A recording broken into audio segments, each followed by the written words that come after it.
Hello dear students, कालच्या लेक्चरमध्ये मी तुम्हाला जसं सांगितलं होतं की नेक्स्ट लेक्चरमध्ये आपण एक खूप महत्त्वाचा पार्ट डिस्कस करणार आहोत, जो 8th साठी तर महत्त्वाचा आहेच, परंतु 10वी मध्ये देखील आपल्याला याबद्दल डिटेल अजून शिकायचं आहे. आणि तो कन्सेप्ट आहे स्पेसिफिक हीट चा. स्पेसिफिक हीट ही कन्सेप्ट तुम्हाला समजण्यासाठी मी आधी तुम्हाला त्याचं एक एक्झाम्पल देते आणि त्या एक्झाम्पलद्वारे तुम्हाला स्पेसिफिक हीट जी कन्सेप्ट एक्सप्लेन करते ते तुम्हाला जास्त चांगल्या पद्धतीने लक्षात येईल. आता बघा, माझ्याकडे एक सबस्टन्स आहे, समजा हाच तो सबस्टन्स आहे. हा सबस्टन्स ह्याचं काहीतरी आत्ता जे टेम्परेचर आहे त्याला आपण इनिशियल टेम्परेचर म्हणूयात. ह्या सबस्टन्सचं मास एम एवढं काहीतरी आहे, ग्रॅम किलोग्रॅम वॉटेवर एम इतकं मास आहे असं आपण कन्सिडर करूयात. सो माझ्याकडं जो सबस्टन्स आहे त्याचं मास एम. ओके, याचं इनिशियल टेम्परेचर समजा आपण त्याला टेम्परेचर आय किंवा टी आय, इनिशियल टेम्परेचर म्हणून टी आय असं म्हणूयात, किंवा सरळ तुम्ही इनिशियल टेम्परेचर असं लिहिलं तरी सुद्धा चालेल. इनिशियल टेम्परेचर मी असं लिहिते किंवा त्याला ब्रॅकेटमध्ये टी आय काहीतरी आहे, आता काही वॉटेवर मला माहित नाही किती आहे, तर ते त्याला मी टी आय असं म्हटलं. आता मला सांगा, ह्या सबस्टन्सचं टेम्परेचर आत्ता जेवढं आहे त्यापेक्षा मला त्याचं टेम्परेचर 1 डिग्रीनं वाढवायचं आहे. समजा 10 डिग्री आहे तर मला 11 डिग्री सेल्सिअस त्याचं टेम्परेचर बनवायचं आहे. समजा 15 डिग्री आहे तर मला 16 डिग्रीनं, म्हणजे 1 डिग्री सेल्सिअसनं वाढवायचं आहे. त्याचं मास काही पण असू देत, आपण मास म्हणजे ते गृहीत धरताना वेगळं मास आपण नंतर कॅल्क्युलेशन करताना कन्सिडर करूयातच. पण आता लक्षात ठेवा की ह्याचं इनिशियल टेम्परेचर काही का असेना, ते जे काही आहे त्यापेक्षा 1 डिग्रीनं त्याचं टेम्परेचर मला वाढवायचं आहे. सो ते होईल आपलं फायनल टेम्परेचर. त्याला मी TF असं म्हणेन. सो फायनल टेम्परेचर 1 डिग्रीनं इनिशियल टेम्परेचरपेक्षा जास्त आहे. आता हे टेम्परेचरमध्ये राईज कसा होणार सांगा बरं मला. टेम्परेचर मला वाढवायचं आहे. It means I have to supply a certain amount of heat to the substance, बरोबर की नाही. मला ह्याला गरम करावं लागेल ना, गरम करायचं म्हणजे मला ह्याला हीट सप्लाय करावी लागेल, राईट. सो ह्याला हे जे एम मास आहे ह्या सबस्टन्सचं, त्याला मी जेव्हा काही ठराविक अमाऊंटची हीट सप्लाय करेन आणि ती केल्यानंतर ह्याचं टेम्परेचर 1 डिग्रीनं वाढणार. मग ते टेम्परेचरचं राईज होण्यासाठी जेवढी काही अमाऊंट ऑफ हीट मी ह्या सबस्टन्सला सप्लाय केली त्याला म्हणायचं स्पेसिफिक हीट.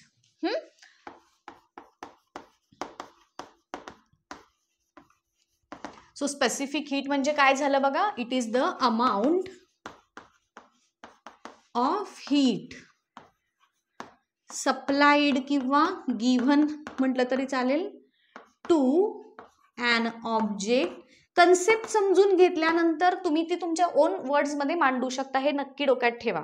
त्यामुळं ह्याची आता गोष्ट म्हणजे हे लक्षात आलं का बघा, स्पेसिफिक हीट म्हणजे काय, तर एम ह्या मासच्या सबस्टन्सचं टेम्परेचर 1 डिग्रीनं वाढवण्यासाठी त्याला तुम्ही जी काही अमाऊंट ऑफ हीट सप्लाय केली ती म्हणजे स्पेसिफिक हीट आहे.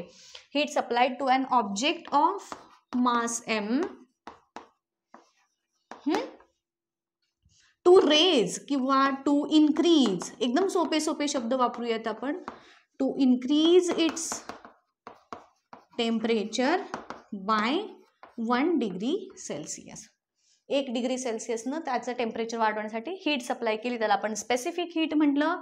ह्याचा सिम्बॉल आहे स्मॉल सी. 1 मार्कासाठी लक्षात ठेवायचं, 1 मार्कासाठी डेफिनिशन लक्षात ठेवायची. स्पेसिफिक हीट वरती तुम्हाला 3 मार्कांसाठी नोट विचारली जाते, मग तिथं तुम्ही डेफिनिशन सांगाल, हे एक्सप्लेनेशन सांगाल. ऑल्सो ह्याचं SI युनिट. SI युनिट म्हणजे काय, तर जे ग्रेटर युनिट्स असतात, सिस्टम इंटरनॅशनल युनिट, ह्याचं SI युनिट आहे joule kilogram per degree Celsius. Joule per kilogram degree Celsius. Joule per म्हणजे joule divided by kilogram degree Celsius. बघा की अमाऊंट ऑफ हीट, हीटसाठी जूल आणि त्याचं जे काही मास आहे ते किलोग्रॅम, आणि त्याचं 1 डिग्री सेल्सिअसनं वाढवलंय म्हणून इथं डिग्री सेल्सिअस. सो ह्याचं युनिट देखील कसं आपण तयार करू शकतो. हीट सप्लाय केली ते आपण जूलमध्ये लिहिलं, मास किलोग्रॅम मध्ये, म्हणजे जर SI सिस्टम मध्ये आपण मोजत असू तर किलोग्रॅम, आणि त्याचं टेम्परेचर आपण 1 डिग्री सेल्सिअसनं वाढवलं ते डिग्री सेल्सिअस आपण इथं घेतलं. सो ह्याचं SI युनिट झालं joule per kilogram degree Celsius, आणि ह्याचं CGS युनिट म्हणजे स्मॉलर युनिट जे आहे ते ऑब्विसली जूलपेक्षा स्मॉल काय असतं, कॅलरी पर, किलोग्रॅमपेक्षा स्मॉल आहे ग्रॅम, आणि डिग्री सेल्सिअस आहे. असं हे तीनही तुम्हाला प्रश्न 1 मार्कसाठी विचारले जाऊ शकतात.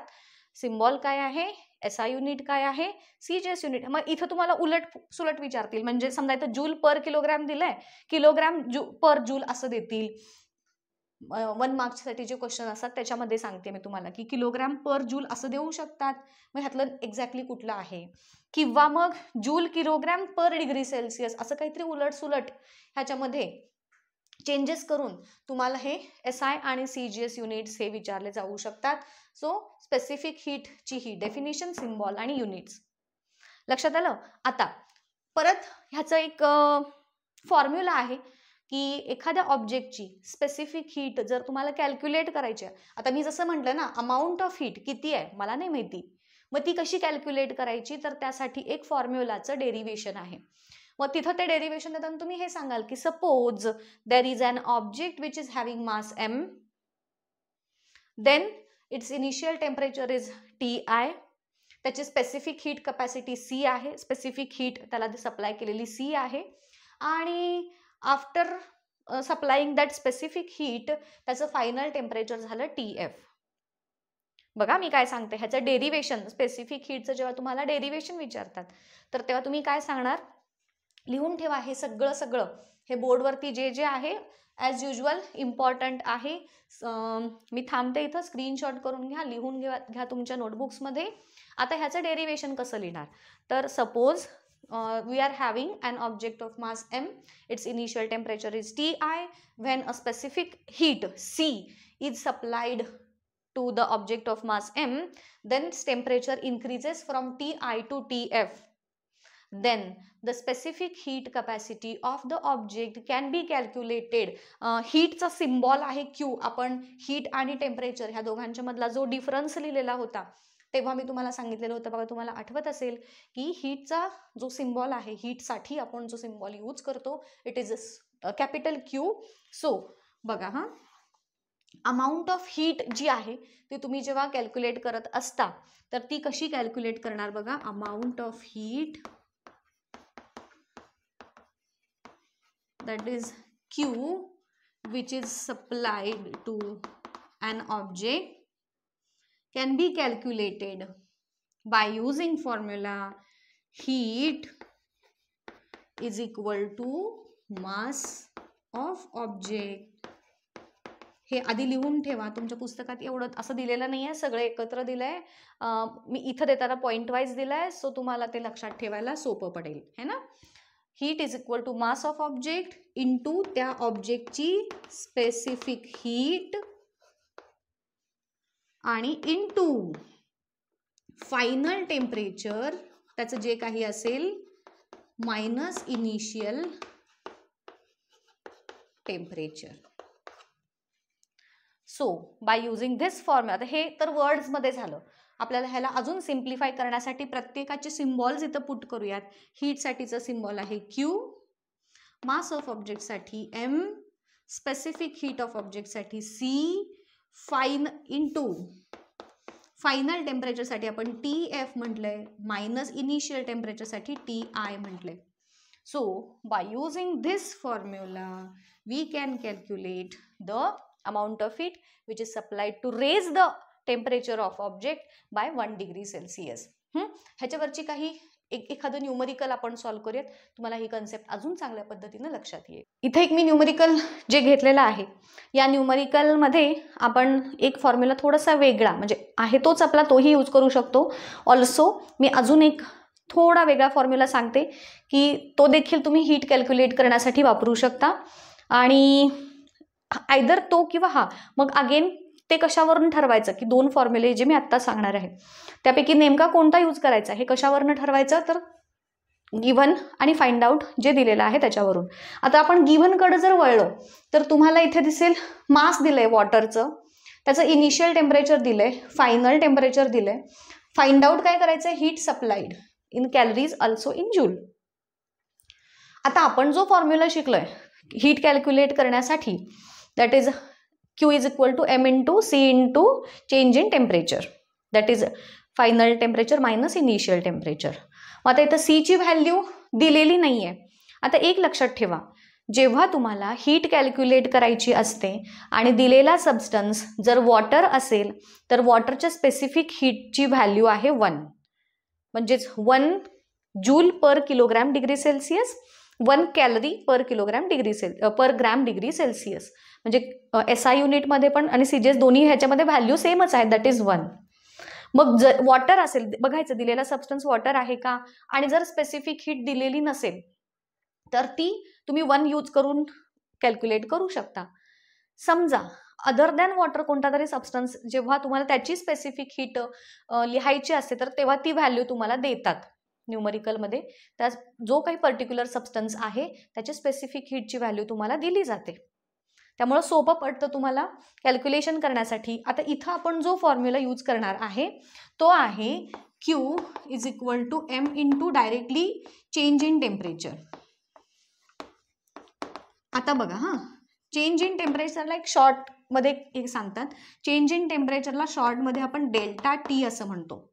आणि हे डेल्टा टी जो आहे इट इज इक्वल टू, मी इथं लिहू खाली, डेल्टा टी म्हणजे change in temperature is equal to तो तुमचा जो मगाशी सांगितला होता तो final temperature minus initial temperature, यालाच चेंज इन टेम्परेचर आणि त्याला शॉर्टमध्ये डेल्टा टी म्हणतात. सो आता मी जे लिहिताना formula Q is equal to M into delta T असा लिहिते. लक्षात आलं? तुम्ही असा पण डिरेक्टली लिहू शकता. आपण जो लिहिला होता तो कसा होता, आपल्याला ह्याच्या आधी मी सांगितलं होता तो Q is equal to M into C into delta T. इथं वॉटर आहे आपल्याला दिलेला आणि वॉटरची स्पेसिफिक हीटची व्हॅल्यू 1 आहे, त्यामुळे तुम्ही डिरेक्टली हा फॉर्म्युला यूज केला तरी सुद्धा चालतो. आणि जर दिलेलं नसेल तर तुम्ही हा फॉर्म्युला यूज करून सुद्धा स्पेसिफिक हीटची व्हॅल्यू कॅल्क्युलेट करू शकता. आता चेंज हीट जी आहे ही तुम्हाला ह्या फॉर्म्युलानं कॅलरीमधली हीट तुम्ही कॅल्क्युलेट करू शकाल. जूलमधली हीट कशी कॅल्क्युलेट करणार, तर जूलमधली हीट कॅल्क्युलेट करण्यासाठी हीट बघा दुसरा फॉर्म्युला सांगते, in joule is equal to heat in calorie. तुम्हाला जी कॅलरीमध्ये जी व्हॅल्यू मिळालेली आहे हीटची त्याला 4.18 मल्टिप्लाय करायचं की तुम्हाला मग हीट इन जूल मिळते. हे दोन्ही वेगळे आहेत, हे लिहून ठेवलं सगळ्यांनी. बघा मी काय काय सांगितलं, डेल्टा टी म्हणायचं चेंज इन टेम्परेचरला, आयदर तुम्ही M into delta T formula वापरू शकता किंवा M into C into delta T वापरू शकता, जे गिव्हन आहे त्याप्रमाणे. आणि हीट इन जूल जर कॅल्क्युलेट करायचे असेल, कॅलरीमध्ये विचारलं तर डिरेक्टली तुम्ही हे घेतलं, जूलमध्ये करायचे असेल तर कॅलरीचं जे काही उत्तर येईल त्याला 4.18 मल्टिप्लाय करायचं. ठीक आहे. सो हे तर झालं गिव्हन फाइंड आउट फॉर्म्युलापर्यंत आपण घेतलं. Next part is solution. पहिल्यांदा आपण नंबर 1 हीट इन कॅलरीज शोधूयात. मास दिलेला आहे. हां, आता इथं हे जे मास दिले 1.5 kg त्याला आपण ग्रॅममध्ये कन्वर्ट करूयात. दॅट इज एका सेम युनिटमध्ये घ्यावं लागतं ना, एक वेगळं असं नको करायला. मग पहिल्यांदा आपल्याला कॅलरीमध्ये जर कॅल्क्युलेट करायचं असेल तर आपल्याला ग्रॅममध्ये घ्यावी लागेल. मासची व्हॅल्यू म्हणून मी ग्रॅममध्ये कन्वर्ट केलं. So heat in calories that is Q is equal to M काय दिलंय 1500 इंटू डेल्टा टी ची व्हॅल्यू काय येईल रे बघा. आधी आपण ते घेऊया, तिथे कुठं घेऊया, इथंच मी हे करते कॅल्क्युलेट, किंवा ठीक आहे इथं करता येईल. M इंटू डेल्टा टी मी लिहिते इथं आधी. ठीक आहे.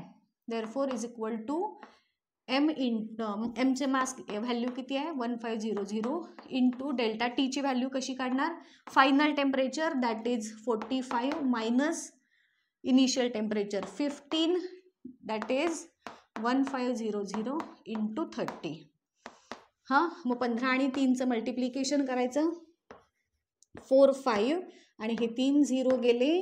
क्यूची व्हॅल्यू आली, युनिट लिहायला विसरायचं नाही, 45,000 कॅलरीज. हे पहिलं उत्तर आपल्याला मिळालं. आता हीच हीट जूलमध्ये, हीट कशी कॅल्क्युलेट करणार, तर 4.18 इंटू 45000, ह्या दोघांचं मल्टिप्लिकेशन केल्यानंतर साधारण 188100 अशी काहीतरी येते का बघा, आणि ह्याचं युनिट आहे जूल. ह्या पद्धतीनं step wise proper given, find out, formula, solution या पॅटर्नमध्येच बघायचं. हा पॅटर्न जनरली स्टुडंट्स तुम्ही फॉलो करत नाही, गडबड असते सगळ्याची, पटकन कधी तर सॉल्व करतो असं येतं तो एक ओव्हर कॉन्फिडन्स असतो. सो त्या गडबडीत बरेचदा ह्या मिस्टेक्स होऊ शकतात. काय मिस्टेक्स, हे न लिहिणं. हे नाही लिहिलं की काय होतं, मग पटकन आपल्या डोक्यात येत नाही ना कोणता फॉर्म्युला यूज करायचा आहे. म्हणून पहिल्यांदा गिवन लिहून काढायचं, फाइंड आउट लिहून काढायचं, मग आपल्याला ठरवता येईल मी इथं नक्की कोणता फॉर्म्युला यूज करू शकते. म्हणून हे विसरायचे नाहीत स्टेप्स. फॉर्म्युला लिहिला, सोल्युशन लिहिलं, हे लिहून झालं, सगळं मिळालं, आणि सगळ्यात शेवट उत्तराचा पुन्हा वर्डमध्ये लिहायचा. Therefore heat supplied to water is एवढे कॅलरीज, एवढे जूल, किंवा heat supplied to water in calories is एवढे, आणि इन जूल इज एवढे जूल, आणि मगच तुमचं उत्तर कंप्लीट झालं. ह्या सगळ्या स्टेप्सना मार्क असतात. मॅथमॅटिक्समध्ये कसे स्टेप्सना मार्क असतात तसे ह्यांना देखील मार्क असतात. सो विसरू नका. आता तुम्हाला मी एक अशाच प्रकारचे न्यूमरिकल सॉल्व करण्यासाठी टास्क कम्युनिटीवरती पोस्ट करते. सो ते बघा, ते सॉल्व करा, आणि आपल्या ग्रुपवरती पोस्ट करू शकता तुम्ही, किंवा कम्युनिटीवरती पोस्ट करू शकता तुमचे आन्सर्स. त्याच्याशी रिलेटेड मी एखादा पोल टाकेन, त्या पोलमध्ये तुम्ही आन्सर लिहा, सो दॅट ती कन्सेप्ट जी स्पेसिफिक हीटची आहे ती तुमची अजून जास्त पक्की होऊन जाईल, है ना. सो इथेच थांबूयात का आजच्या लेक्चरमध्ये. नेक्स्ट लेक्चरमध्ये ह्याचा पुढचा पार्ट, दॅट इज कॅलरीमीटर, बघूयात. Till then goodbye, thank you.